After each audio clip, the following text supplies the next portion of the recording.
Chapter 8. Mobilis and Mobili.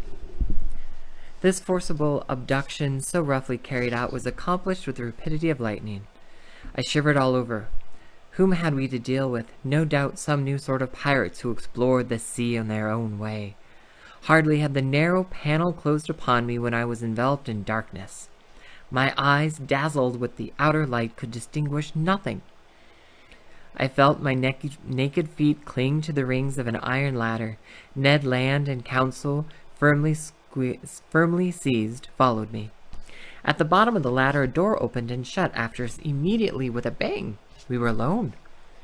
Where I could not say, hardly imagine. All was black, and such a dense black at that. After some minutes, my eyes had not been able to discern even the faintest glimmer. Meanwhile, Ned Land, furious at these proceedings, gave free vent to his indignation. "Confound it!" he cried. "Here are people who come up to the Scotch for hospitality. They only just miss being cannibals. I should not be surprised at all, but I declare that they shall not eat me without my protesting." "Calm yourself, friend Ned, calm yourself," replied Council quietly. "Do not cry out before you are hurt. We're not quite done for yet." "Not quite," sharply replied the Canadian, "but pretty near at all events. Things look black. Happily, my bowie knife I have still, and I always see well enough to use it. The first of these pirates who lays a hand on me—" "Do not excite yourself, Ned," I said to the harpooner, "and do not compromise us by useless violence. Who knows what they will listen to us? Let us rather try to find out where we are." I groped about. In 5 steps I came to an iron wall made of plates bolted together. Then, turning back, I struck against a wooden table, near which were ranged several stools. The boards of this prison were concealed under a thick mat of florium, which deadened the noise of the feet. The bare walls revealed no trace of window or door. Council, going round the reverse way, met me, and we went back to the middle of the cabin, which measured about 20 feet by 10. As to its height, Ned Land, in spite of his own great height, could not measure it. Half an hour had already passed without our situation being bettered, when the dense darkness suddenly gave way to extreme light. Our prison was suddenly lighted, that is to say, it became filled with a luminous matter so strong that I could not bear it at first. In its witness and intensity, I recognized that electric light which played around the submarine boat like a magnificent phenomenon of phosphorescence. After shutting my eyes involuntarily, I opened them and saw that this luminous agent came from a half-globe, unpolished, placed in the roof of the cabin. "At last one can see," cried Ned, who, knife in hand, stood on the defensive. "Yes," said I, "but we're still in the darkness about ourselves." "Let master be patient," said the imperturbable Council. The sudden lightening of the cabin enabled me to examine it minutely. It only contained a table and 5 stools, and the invisible door might be hermetically sealed. No noise was heard. All seemed dead in the interior of this boat. Did it move? Did it float on the surface of the water? Or did it dive into its depths? I could not guess. A noise of bolts was now heard. The door opened and 2 men appeared. One was short, very muscular, broad-shouldered, with robust limbs, headstrong, an abundance of black hair, thick mustache, a quick, penetrating look, and the vivacity which characterizes the population of southern France. The second stranger merits a more detailed description. A disciple of Graduault or Engel would have read his face like an open book. I made out his prevailing qualities directly. Self-confidence, because his head was well set on his shoulders and his black eyes looked around with cold assurance. Calmness, for his skin, rather pale, showed his coolness of blood. Energy evinced by the rapid contraction of his lofty brows, and courage, because his deep breath denoted great power of lungs. Whether this person was 35 or 55 years of age, I could not say. He was tall, had a large forehead, straight nose, clearly cut mouth, beautiful teeth with fine taper hands, indicative of a highly nervous temperament. This man was certainly the most admirable specimen I had ever met. One particular feature was his eyes. rather far from each other, and which could take in nearly a quarter of the horizon at once. This faculty, I verified it later, gave him a range of vision far superior to Ned Land's. When this stranger fixed upon an object, his eyebrows met, his large eyelids closed around so as to contract the range of his vision, and he looked as if he magnified the objects lessened by distance, as if he pierced those sheets of water so opaque to our eyes, and as if he read the very depths of the seas. The two strangers, with caps made from the fur of the sea otter and shod with sea boots of seal skins, were dressed in clothes of a particular texture, which allow free movement of the limbs. The taller of the two, evidently the chief on board, examined us with great attention without saying a word, then turning to his companion, talked with him in an unknown tongue. It was a sonorous, harmonious, and flexible dialect.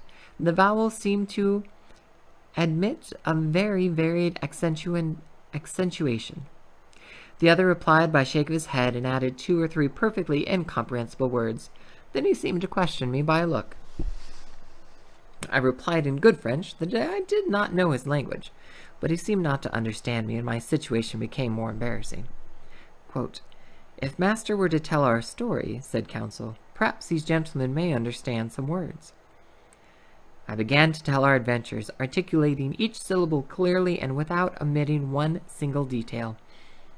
I announced our names and rank, introduced in person Professor Aronnet, his servant counsel, and Master Ned Land the harpooner. The man with the soft, calm eyes listened to me quietly, even politely, and with extreme attention, but nothing in his countenance indicated that he had understood my story. When I finished, he said not a word. There remained one resource: to speak English.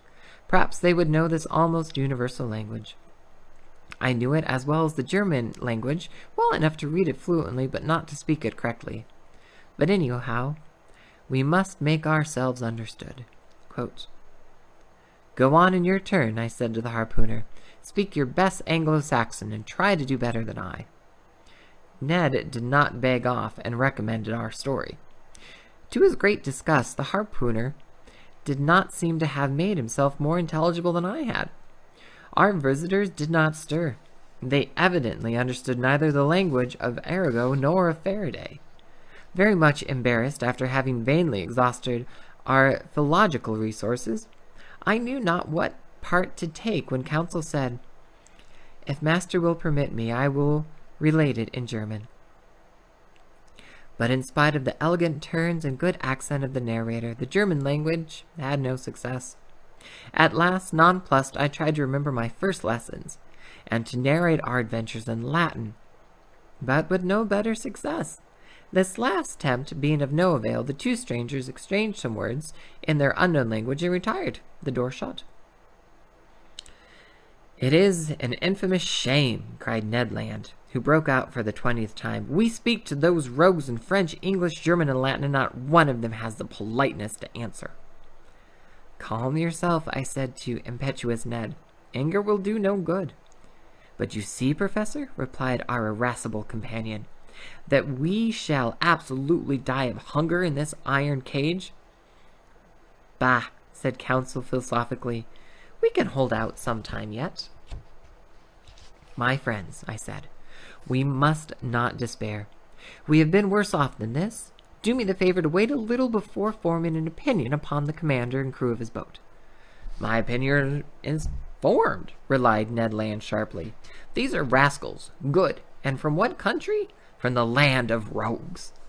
"My brave Ned, that country is not clearly indicated on the map of the world, but I must admit that the nationality of these two strangers is hard to determine.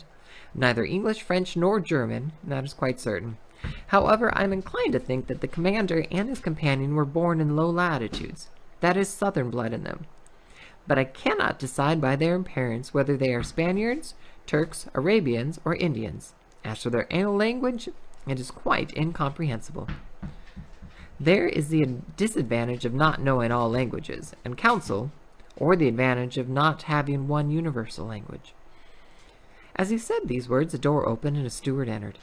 He brought us clothes, coats, and trousers, made on a stuff I do not know. I hastened to dress myself, and my companions followed my example. During that time, the steward Dumb, perhaps deaf, had arranged the table and laid 3 plates. "This is something like," said Council. "Ah," said the rancorous harpooner. "What do you suppose they eat here? Tortoise liver, filleted shark, and beefsteaks from sea dogs?" "We shall see," said Council. The dishes of bell metal were placed on the table, and we took our places. Undoubtedly, we had to do with civilized people, and had it not been for the electric light which flooded us, I could have fancied I was in the dining room of the Adelphi Hotel at Liverpool, or at the Grand Hotel in Paris. I must say, however, that there was neither bread nor wine. The water was fresh and clear, but it was water, and did not suit Ned Loud's taste. Amongst the dishes which were brought to us, I recognized several fish delicately dressed. But of some, although excellent, I gave no opinion, neither could I tell to what kingdom they belonged, whether animal or vegetable. As to the dinner service, it was elegant and in perfect taste. Each utensil, spoon, fork, knife, plate, had a letter engraved on it, with a motto above it, of which this is an exact facsimile: Mobilis in mobili, the letter N. The letter N was no doubt the initial of the name of the enigmatical person who commanded at the bottom of the seas. Ned and Council did not reflect much. They devoured the food, and I did likewise. I was besides assured as to our fate, and it seemed evident that our host would not let us die of want. However, everything has an end. Everything passes away, even the hunger of people who have not eaten for 15 hours. Our appetite satisfied, we felt overcome with sleep. "Faith, I shall not sleep well," said Council. "Oh, faith, I shall sleep well," said Council. "So shall I," replied Ned Land. My 2 companions stretched themselves on the cabin carpet and were soon sound asleep. For my part, too many thoughts crowded my brain, too many insoluble questions pressed upon me, too many fancies kept my eyes half open. Where were we? What strange power carried us on? I felt, or rather fancied I felt, the machine sinking down to the lowest beds of the ocean. Dreadful nightmares beset me. I saw in these mysterious asylums a world of unknown animals, amongst which this submarine boat seemed to be of the same kind, living, moving, and formidable as they. Then my brain grew calmer, my imagination wandered into vague unconsciousness, and I soon fell into a deep sleep.